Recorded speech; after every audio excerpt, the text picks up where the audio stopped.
नमस्कार, आदाब, सत श्री अकाल और खुशामदीद। So very very welcome to all of it session. This is your master DJ Harsh Priyam, जो कि आज बात करने वाले हैं लेक्चर 2 ऑफ मैट्राइसिस। तो हमने लेक्चर 1 मैट्राइसिस में ऑलरेडी मैट्राइसिस के बेसिक्स कर लिए थे, टाइप ऑफ मैट्राइसिस कर लिया था, उसका रिप्रेजेंटेशन कर लिया था, इवन अलजेब्रा को भी हमने कर लिया था पहले सेशन में, जिस अलजेब्रा में हमने जाना था कि मैट्राइसिस का एडिशन और सब्ट्रैक्शन कैसे होता है। ठीक है, तो आज के इस वीडियो में देखते हैं क्या क्या जानना है। लेकिन मैं किसी भी चीज़ पे आगे बढ़ूं इसके पहले ज़रूरी है कि आप जल्दी से इस टेलीग्राम चैनल पे सब्सक्राइब हो जाइए, बिकॉज इस टेलीग्राम चैनल पे आपको सारे के सारे काम की चीज़ें, नोट्स, असाइनमेंट, सब चीज़ें मिलते रहेंगी। ठीक है, चलिए जी। तो हमने क्या क्या कर लिया था, व्हाट इज मैट्रिक्स, उसके बाद मैट्रिक्स के बाद हमने ये भी कर लिया था कि ऑर्डर ऑफ अ मैट्रिक्स क्या होता है, type of matrices, algebra of matrices, जिसमें हमने एडिशन और सब्ट्रैक्शन देख लिया था। पिछले सेशन में हमने मल्टीप्लिकेशन के बारे में जाना था, but that was just a basic.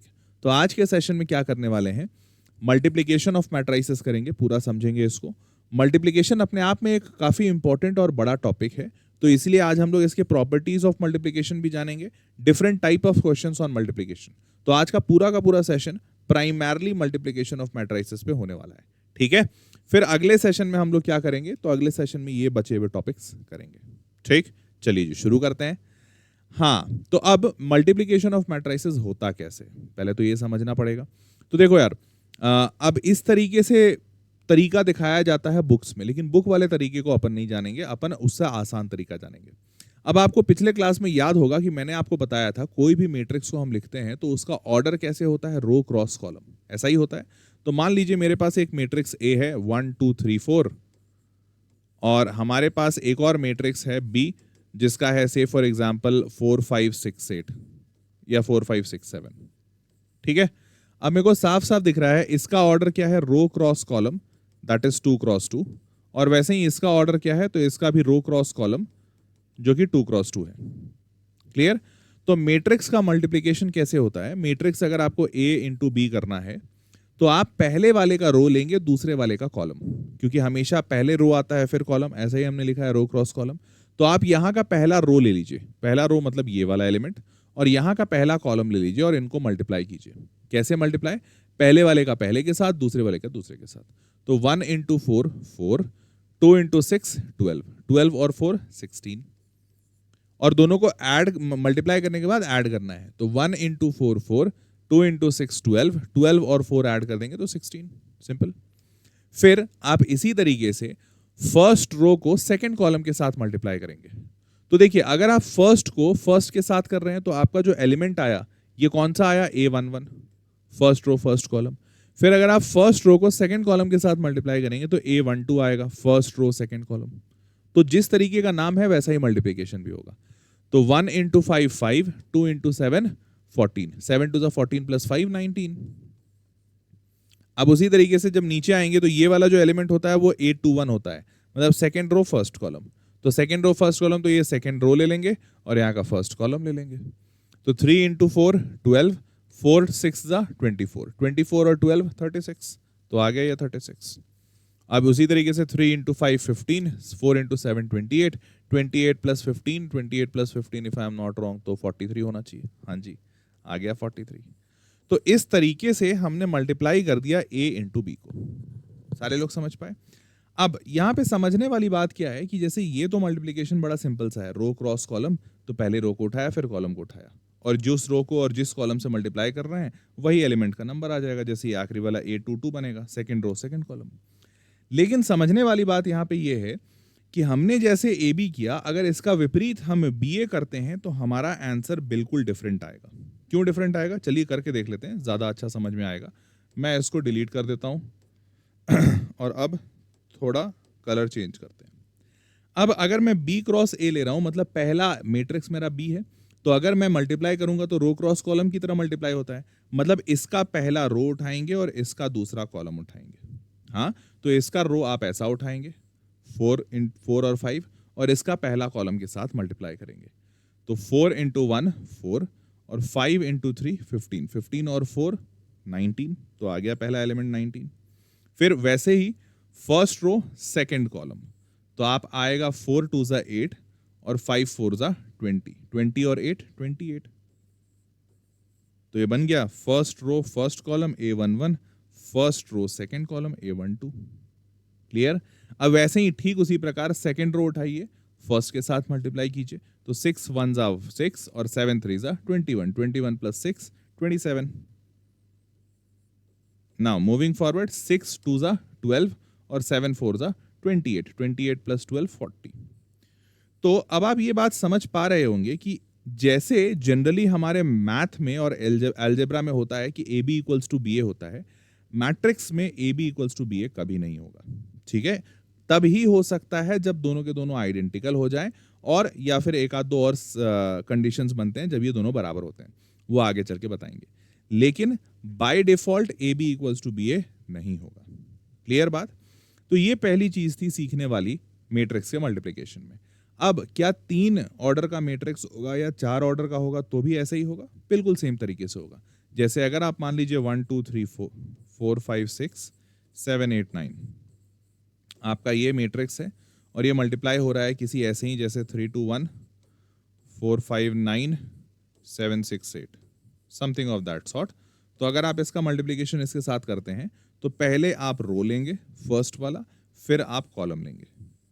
ठीक है, और मैट्रिक्स जब ऐसे लिखा जाता है तो यही माना जाता है कि ये पहला मैट्रिक्स है तो इसीलिए इसका रो लेते हैं, और ये दूसरा मैट्रिक्स है तो इसका कॉलम लेते हैं। और वही सेम तरीके होंगे, बस यहाँ पे 3 एलिमेंट्स को मल्टीप्लाई करके फिर ऐड करना होगा, यहाँ पे 2 का था। क्लियर? तो ये चीज तो क्लियर हो गई कि अगर मैट्रिक्स आपके साथ है, आपके पास है, और खासकर वो स्क्वायर मैट्रिक्स है, तो पहला रो उठाइए, दूसरे वाले का पहला कॉलम उठाइए, मल्टीप्लाई करते जाइए, एंड देन आपके सारे एलिमेंट्स आ जाएंगे, चाहे वो 2x2 हो चाहे 3x3 हो। ठीक? और दूसरी बात ये समझ में आई कि हमारा a into B is not equal to B into A. Clear? चलिए जी, तो ये 2 लर्निंग लेने के साथ साथ अब आगे बढ़ते हैं अगली लर्निंग के लिए। अगली लर्निंग हमारे लिए क्या है? देखो जरा ध्यान से समझो। अभी हमने यहाँ पे 2x2 मैट्रिक्स को 2x2 मैट्रिक्स के साथ मल्टीप्लाई किया, आंसर भी 2x2 आया। वैसे ही सेम अगर आप 3x3 मैट्रिक्स को 3x3 मैट्रिक्स के साथ मल्टीप्लाई करते हैं तो आंसर फिर से 3x3 आएगा। तो क्या हमेशा जैसे एडिशन में मैंने बताया था मैट्रिक्स का ऑर्डर एकदम सेम होना जरूरी है? नहीं तो एडिशन होएगा ही नहीं। सिमिलरली सब्ट्रैक्शन में भी बताया था, आपको याद होगा पिछले सेशन का, नहीं देखा है तो देख लीजिए, नीचे डिस्क्रिप्शन में लिंक है।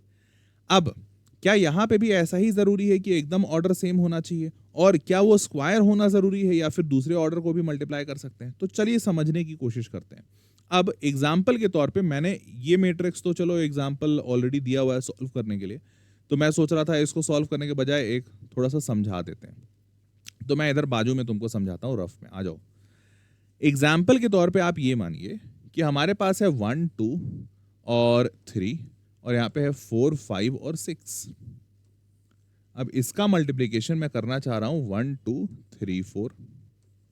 अब आप एक बात बताइए, हमारा तरीका क्या है? हम पहले रो को उठाएंगे फिर कॉलम को।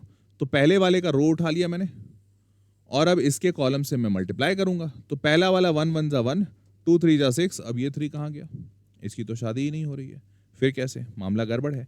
तो इस केस में मल्टीप्लिकेशन नहीं हो सकता। क्यों नहीं हो सकता? क्योंकि जाहिर सी बात है, आपने जो रो उठाया और जो कॉलम उठाया उसमें नंबर ऑफ एलिमेंट्स सेम होने जरूरी है।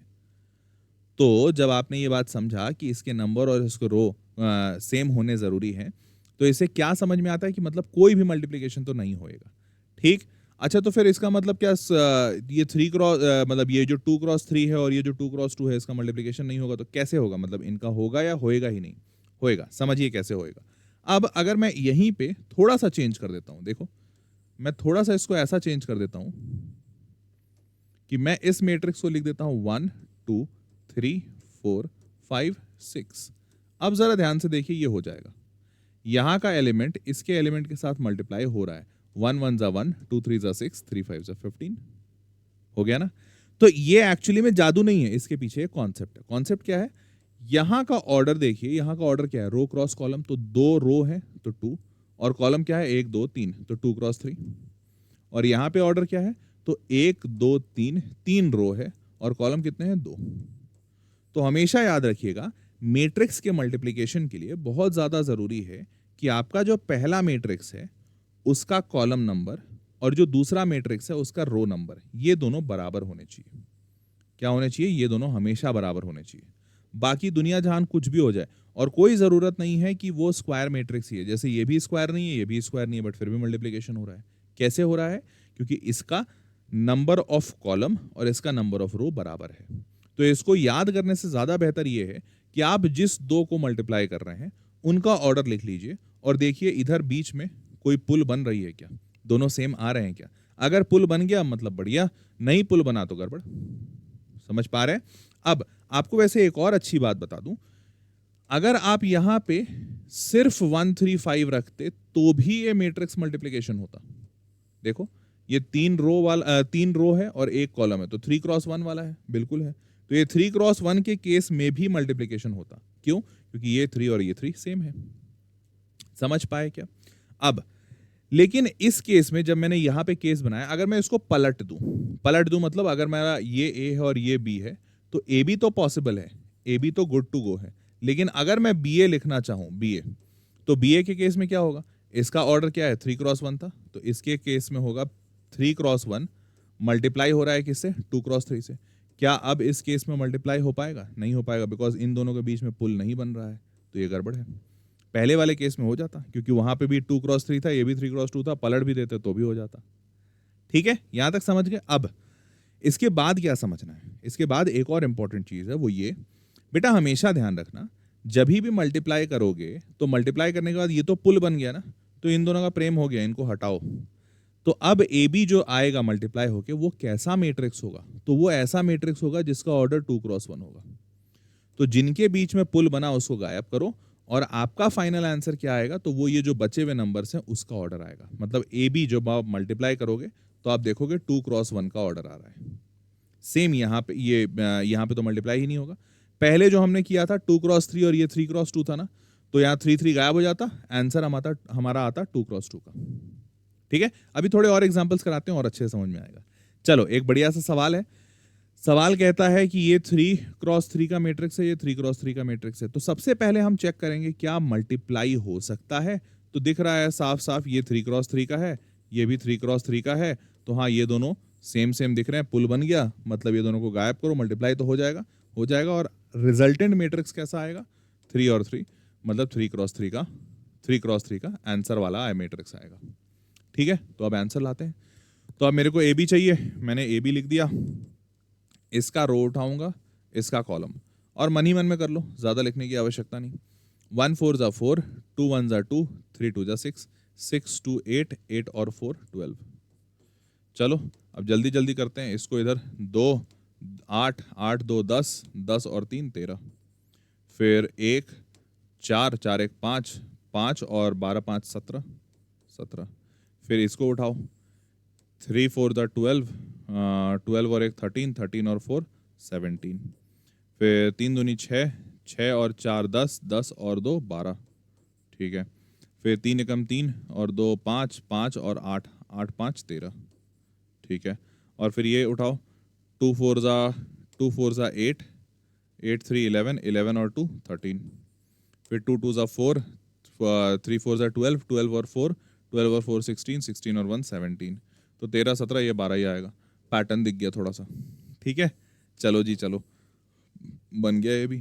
कोई टफ था क्या? कोई रॉकेट साइंस था क्या? बिल्कुल भी नहीं, एकदम सिंपल था ना? सिंपल, मजेदार था। चलिए आगे बढ़ते हैं। तो अब देखते हैं, देखो इन्होंने भी यही किया, 12 13 17, 17 12 13, 13 17 12। बस करने का पूरा तरीका यहाँ दिखाया गया है, इसलिए लंबा है, नहीं तो आंसर सेम आएगा। सिंपल। अब इसी तरीके से और क्वेश्चंस को देखते हैं। जैसे ये एनसीईआरटी एग्जाम्पलर का क्वेश्चन है और ये काफी बार पूछा जाता है। क्या है? ए दिया हुआ है आपका, आपसे पूछा गया है ए स्क्वायर निकाल दीजिए। ठीक है, आपसे क्या पूछा गया? सॉरी, आपसे पूछा गया है ये ए एग्जाम्पल निकाल दीजिए। क्लियर? आगे बढ़ते हैं। अब देखो, मूविंग फॉरवर्ड, हाँ जी, तो यहाँ पे पूछा गया है ए स्क्वायर, कैसे निकालेंगे ए स्क्वायर? तो देखो ए स्क्वायर बड़ा सिंपल है, A square equals to A into A. ऐसा ही होता है ना ए स्क्वायर? हाँ, तो ए इंटू ए मतलब इसी को इससे एक बार और मल्टीप्लाई करना है। तो अब समझने के लिए तुम क्या करो, पहले आसानी के लिए यहीं लिख लो, बाद में धीरे धीरे प्रैक्टिस होगा ना तो मन ही मन में कर लेना। तो अभी यहाँ पे लिख दिया minus sine x cos x, ये लिख दिया। क्लियर? और यहाँ मल्टीप्लाई वापस से ऐसा ही, कॉस एक्स साइन एक्स और माइनस साइन एक्स और cos x।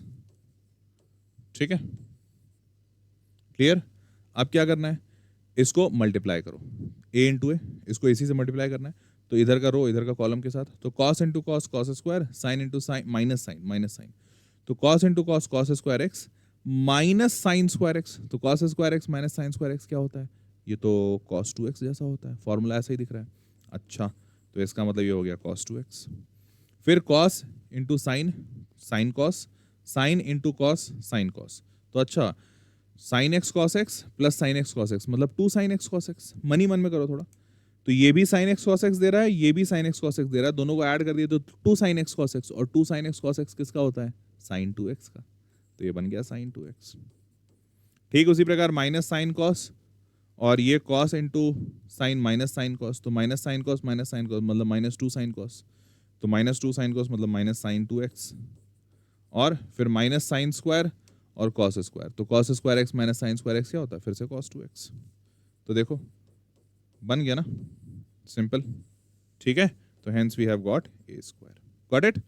चलो बड़ा, तो अब आगे बढ़ते हैं, ये ए स्क्वायर की वैल्यू अपने पास आ गई, cos 2x sin 2x minus sign 2x और cos 2x। ठीक है, चलो तो अब देखते हैं, ये फाइनल आंसर आ गया, ए स्क्वायर अपने पास आ गया, क्लियर।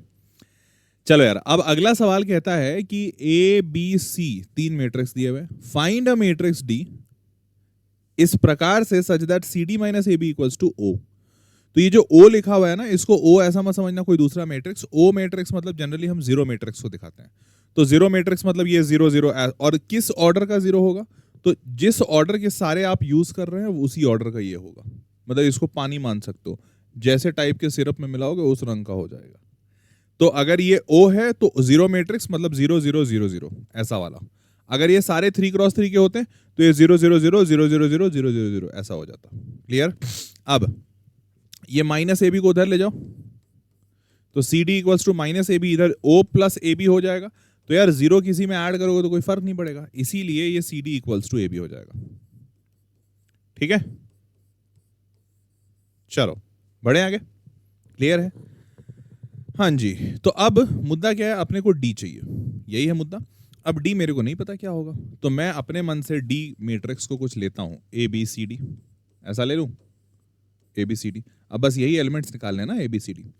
तो अब तुम्हारे पास सी डी है, तो सी तुमको पता है, तो सी और डी का मल्टीप्लिकेशन कर सकते हो, हाँ बिल्कुल हो सकता है। पहले ये रो लेंगे, इसका कॉलम लेंगे, तो ये 2 इंटू ए 2a और 5c, तो 2a plus 5c, 2a plus 5c। फिर वैसे ही ये इसका इसके साथ, तो 2b और प्लस 5d, तो दूसरा वाला हो जाएगा 2b प्लस 5d। फिर नीचे वाला 3a और 8c, 3a प्लस 8c, और फिर 3b और 8d, 3b प्लस 8d। ठीक है, ये वाला हो गया मैट्रिक्स। अब इक्वल्स टू में क्या आएगा, ए बी आएगा, तो ए और बी इसका मल्टीप्लिकेशन तो सिंपल है, 2 5 10 और -7, 10 - 7 3 हो गया, फिर 4 और -4, 4 - 4 0 हो गया, 3 5 15, 15 और 28, 28 और 15 कितना होता, 43, 43, और फिर 3 2 6 और 4 4 16, 16 और 6 22, सॉरी 22।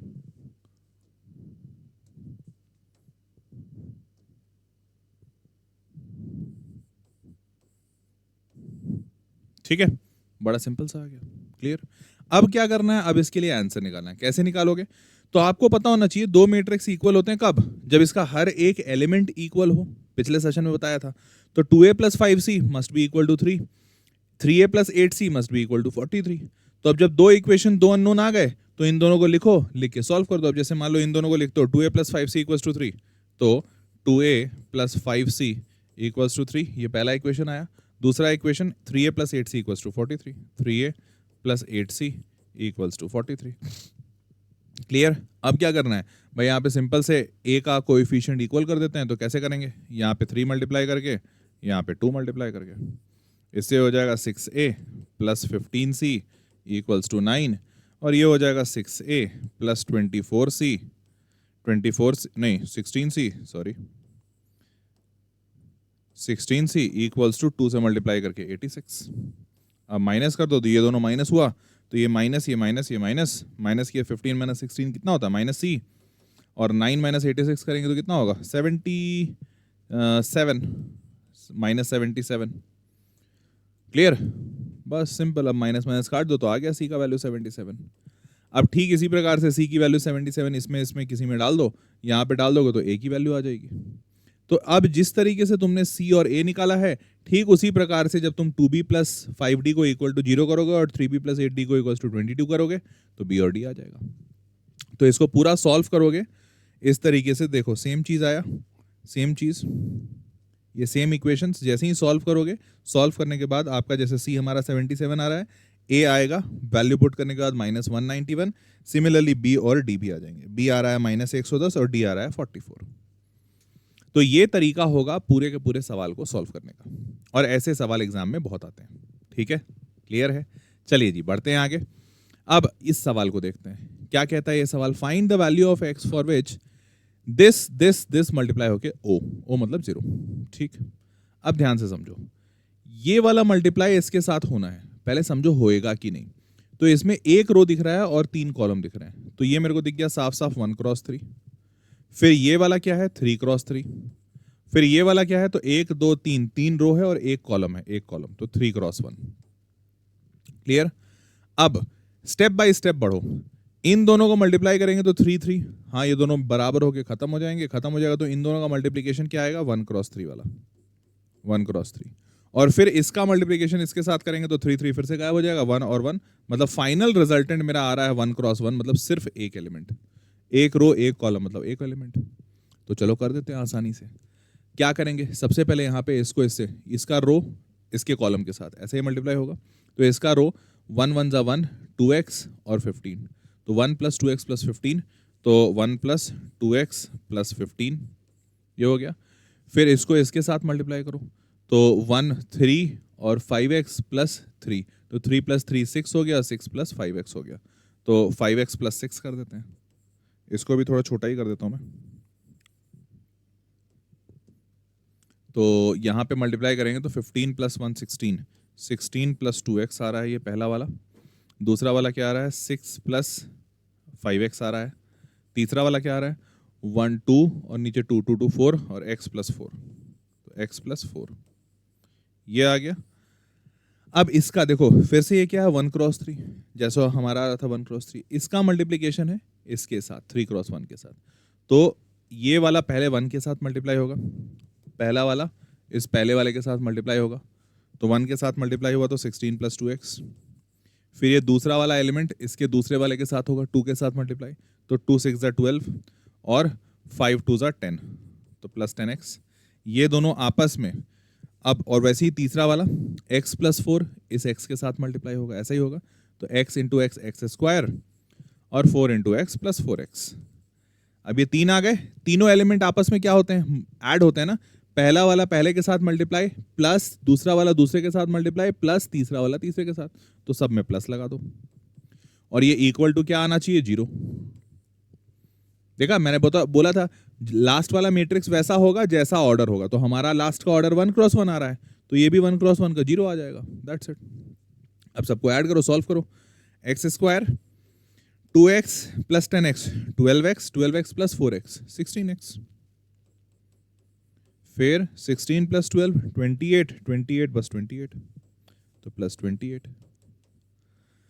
अब 28 कैसे आएगा, तो 14 इंटू 2 28 आता है, 14 और 2 से 16 आ जाएगा, बिल्कुल आ जाएगा, तो बड़ा सिंपल आ गया, x plus 14 into x plus 2 बराबर 0।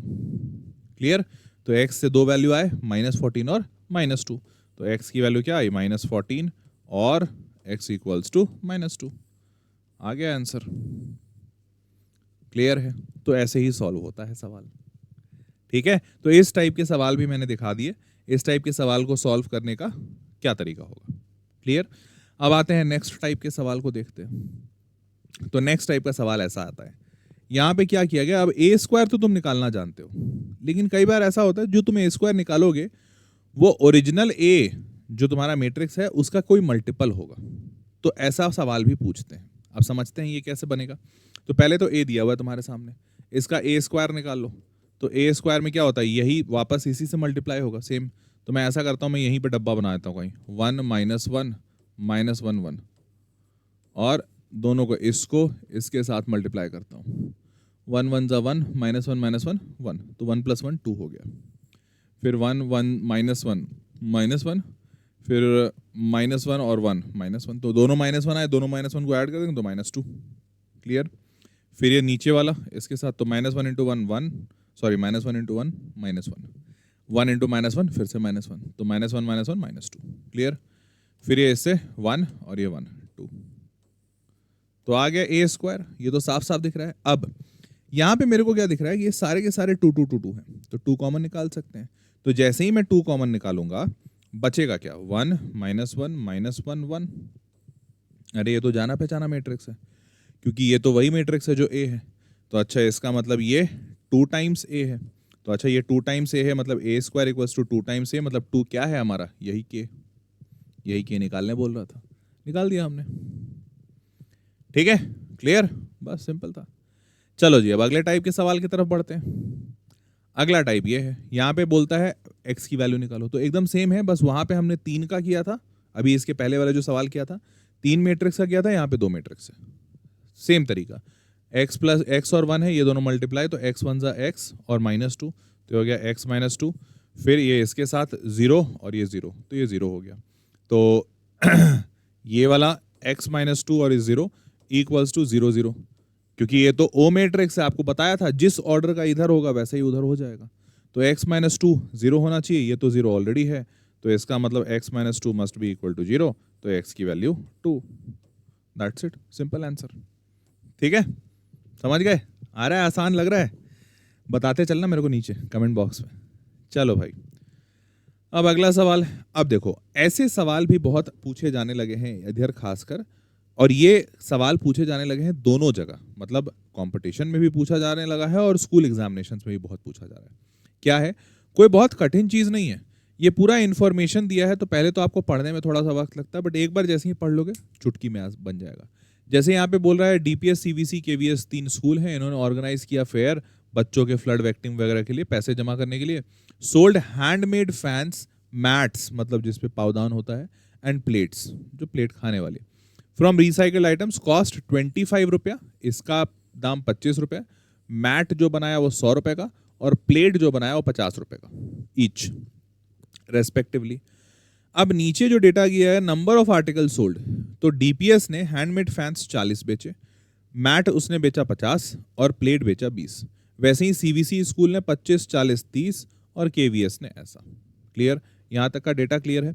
अब आपसे सिंपल सिंपल सवाल पूछा जाएगा, जैसे what is the total money collected bye school DPS, DPS ने टोटल कितना मनी कलेक्ट किया।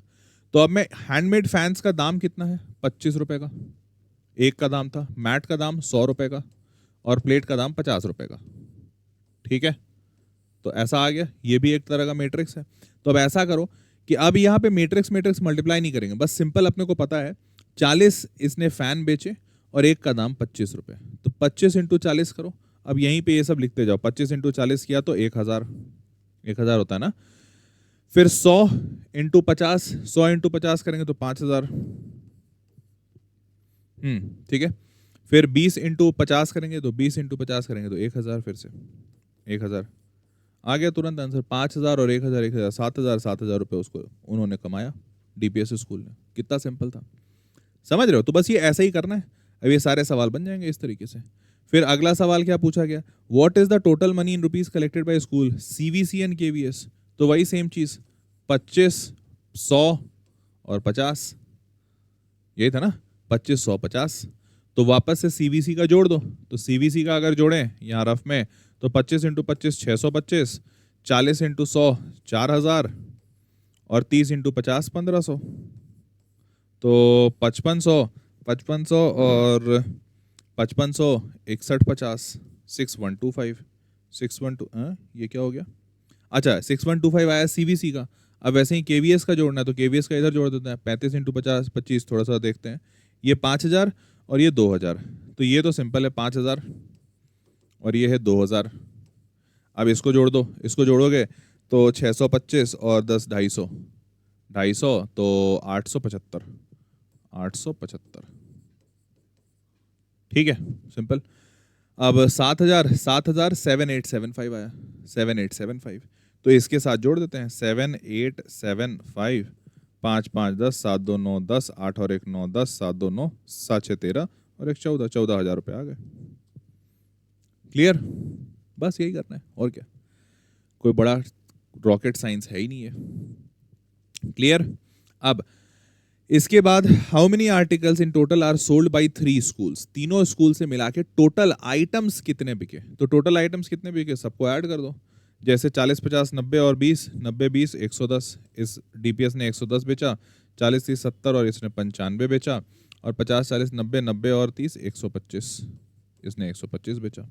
अब इसको ऐड कर दो तो 120 इधर 110 120 230 230 330 330 कहाँ गया आखिरी में 330। क्लियर है? चलिए जी, तो सिंपल सिंपल सवाल हमारे हो गए and hence we got the answer. Clear? अब ध्यान से देखो एक और सवाल है, if the number of handmade fans and plates are interchange for all the schools then what is the total amount of money collected by these schools. तो क्या बोला, if the number of handmade fans and plates are interchange for all the schools, तो अब जैसे handmade fans का और plates का इन number interchange कर दिया जाए, इसको इधर मतलब ये जो 20 है ये हो जाए, तो देखो यहां पे जब तुम चेंज करो तो बहुत घिचर पिचर हो जाएगा। बेसिकली ये क्या बोल रहे हैं कि जो प्लेट 20 आपने बेचे, आप मानिए कि आपने हैंडमेड फैंस 20 बेचे, और हैंडमेड फैन जो आपने 40 बेचा है वो मानिए कि वो प्लेट बिका है, ऐसा ही बोल रहे हैं। तो उसके बाद क्या बोला है, then what is the total amount, फिर हमको टोटल अमाउंट निकालना है। तो ऐसा क्या क्यों कर रहे हो कि तुम इसको चेंज करो, तुम ऐसा करो दाम चेंज कर दो। दाम मतलब अब जैसे हैंडमेड फैन 40 बिका और एक फैन है 25 रुपए का, जब आप इसको उठा के इधर डालेंगे तो आप यही बोल रहे हैं ना कि आप प्लेट बेचे हैं 40 रुपए का जो कि बिका है 50 रुपए का। तो हम ऐसा क्यों करें कि हम 40 को इधर लेके आए और इंटू फिर 50 करें, हम ऐसा करते हैं 50 रुपए का मान लेते हैं हैंडमेड फैन। देखो अगर कंफ्यूजिंग लग रहा है तो तुम ये नंबर नीचे लिख लेना, कोई इशू नहीं है। नहीं लग रहा है तो सिंपल सी मेरी एक बात समझो, इन्होंने बोला कि आइटम को बदल दो, 40 को नीचे लिख दो 20 को नीचे, सारे स्कूल के लिए, मतलब 20 30 40 को ऊपर लिख दो और 40 25 35 को नीचे लिख दो, ऐसा बोला इन्होंने। मैं उसका एक आसान तरीका बता रहा हूं कि आइटम नंबर को चेंज करने के बजाय इनका अमाउंट इंटरचेंज कर दो, तुरंत आंसर आ जाएगा। देखना करके देखना, और अगर नहीं डाउट हो रहा हो थोड़ा सा तो एक बार घर पे ये प्रैक्टिस करके देखना अपने कॉपी पे।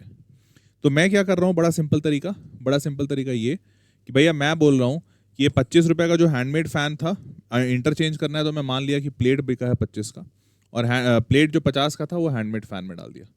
अब अमाउंट वही सेम आएगा जो यहाँ मांगा जा रहा है, देखो करके मजा आ जाएगा। तो then what is the total amount of money collected by 3 schools, total amount of money मतलब ये वही पूरा का पूरा कैलकुलेशन करना है। अब ध्यान से समझो, ये कैलकुलेशन करने के लिए ना वापस तुमको इतना मल्टीप्लाई नहीं करना, अब यहाँ पे मैट्रिक्स का मल्टीप्लिकेशन लगाओ। क्यों?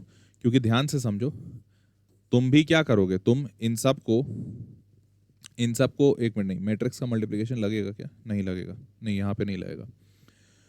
तो 50 रुपए का है ये सारा फैन, तो अब इसको ऐड मतलब मल्टीप्लाई करके टोटल वैल्यू निकालने के लिए थोड़ा दिमाग लगाओ। कैसे दिमाग लगाओगे, देखो 40 फैन इसने बेचे, 25 इसने बेचे, 35 इसने बेचे, सबसे इंडिविजुअल मल्टीप्लाई करोगे 50 को, उससे बेहतर ये है सबका फैन ऐड कर लो। 40 + 25 65, 65 + 35 100, टोटल 100 फैंस बिके, ऐसा ही है। तो 100 फैन और हर फैन का दाम 50 रुपया, 50 × 100 5000। तो ये ज़्यादा आसान तरीका बन गया। और एग्जामिनेशन में ऐसे तरीके लगाना, इससे टाइम बचेगा तुम्हारा, है ना। क्योंकि अगर अभी अकेले अकेले करते तो 50 × 40 करते 2000 रुपये निकालते, फिर 25 × 50 1250 निकालते, फिर ऐसे करते, ज़्यादा लंबा टाइम लगता। चलो जी, यहाँ तक सारे समझ गए, तो आगे बढ़ते हैं। तो अब क्या करना है, वैसे ही 50 40 90 90 और 50 140 140 × 100 तो 14000। फिर 20 30 50 50 40 90 90 और 25 करेंगे तो 225 तो 2250 रुपया, 90 मतलब 100 25 100, हाँ तो 2250 रुपया। अब ध्यान से देखो, 2250 + 5000 तो 7250 और 14000 7 4 14 7 21250, 21250 कहाँ गया, 21250 आखिरी का आ गया वैल्यू। क्लियर है, समझ गए। चलिए जी आगे बढ़ते हैं। तो hence we have got the answer 21250 total value. ठीक है, चलो आगे बढ़ते हैं। अब इस टाइप के सवाल भी आपसे पूछे जा सकते हैं। असर्शन रीजन आजकल कंपटीशन का बड़ा फेवरेट है, और कंपटीशन का फेवरेट है इसीलिए, आजकल के कंपटीशन का तो बहुत टाइम से फेवरेट था, बट आजकल कंपटीशन के साथ साथ अब स्कूल में बोर्ड एग्जामिनेशंस में या इंटरनल एग्जामिनेशंस में स्कूल का फेवरेट हो गया है, क्योंकि बहुत सालों से कंपटीशन में आ रहा है। तो इस सवाल को समझना इंपॉर्टेंट है। देखो क्या है, असर्शन दिया हुआ है this and this, then both A B and B are defined. अब यार ये तो डिफाइंड तभी होगा जब देखना पड़ेगा मल्टीप्लीकेशन हो रहा है कि नहीं। तो पहले तो इसका ऑर्डर देखो, 1 2 2 रो इंटू 1 2 3 3 कॉलम, 2 क्रॉस 3 है। और यहाँ पे 1 2 3 3 रो और 1 2 2 कॉलम। क्लियर? तो अपने को साफ साफ दिख रहा है ए बी करेंगे तो ये दोनों बराबर हो जाएगा और काम बन जाएगा, तो 2 क्रॉस 2 आएगा। बिल्कुल सही है। तो ए बी तो डिफाइंड है। बी ए करेंगे मतलब पहले उसको लिख दो, तो बी ए, बी ए का मतलब है कि पहले बी वाला मतलब 3 क्रॉस 2 वाला, फिर ए वाला मतलब 2 क्रॉस 3 वाला। तो इन दोनों में ब्रिज बन रहा है, हाँ बन रहा है, बिल्कुल बन रहा है। तो 3 क्रॉस 3 का मैट्रिक्स आएगा, बिल्कुल सही। तो ये भी डिफाइंड है, दोनों सही बात है, एकदम ट्रू स्टेटमेंट। तो ये स्टेटमेंट ट्रू है। For two matrices A and B the product A B is defined if the number of columns in B, number of columns in B मतलब ये वाला, is equal to the number of rows in A. ये वाला नहीं, गलत। इसका column, ए का column बराबर होना चाहिए बी के रो के ना, ऐसा था। तो हमें कहा जा रहा है कि column in B equal to row in A, ये तो गलत बात है, नहीं ऐसा तो नहीं होता है, ये फॉल्स है।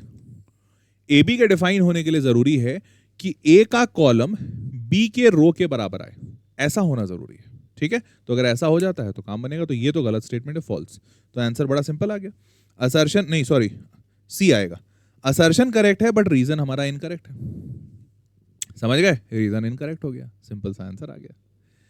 चलो जी चलो, इतना सिंपल सिंपल सवाल, और ऐसे ही आते हैं स्कूल एग्जामिनेशंस में, तो बिल्कुल ऐसे आते हैं। ठीक है, चलिए जी, तो hence we have got the answer. And ladies and gentleman, दूसरा सेशन आपका समाप्त होता है, जिसमें हमने बात किया है मल्टीप्लीकेशन ऑफ मैट्रिसेस। सारे प्रॉपर्टीज डिस्कस कर लिए, जितने टाइप के मल्टीप्लीकेशन क्वेश्चंस हो सकते थे सब बता दिया आपको। अब अगले सेशन में इसके आगे की चर्चा करेंगे। ठीक है, और यहां तक अगर आप कर लेते हैं तो आप मल्टीप्लिकेशन का हर सवाल अपने स्कूल लेवल के जितने भी जो भी बुक्स आप यूज करते हैं वहां से बना सकते हैं, ये मेरी गारंटी है। फाइन, आपको इस सेशन का पीडीएफ यहां मिल जाएगा। सेशन अगर आपको पसंद आया हो तो नीचे अपना एक प्यारा सा कमेंट जरूर छोड़ दीजिएगा। बस इतना ही था, वीडियो लाइक कर दीजिए। मिलते हैं अगले सेशन में, तब तक के लिए टेक केयर।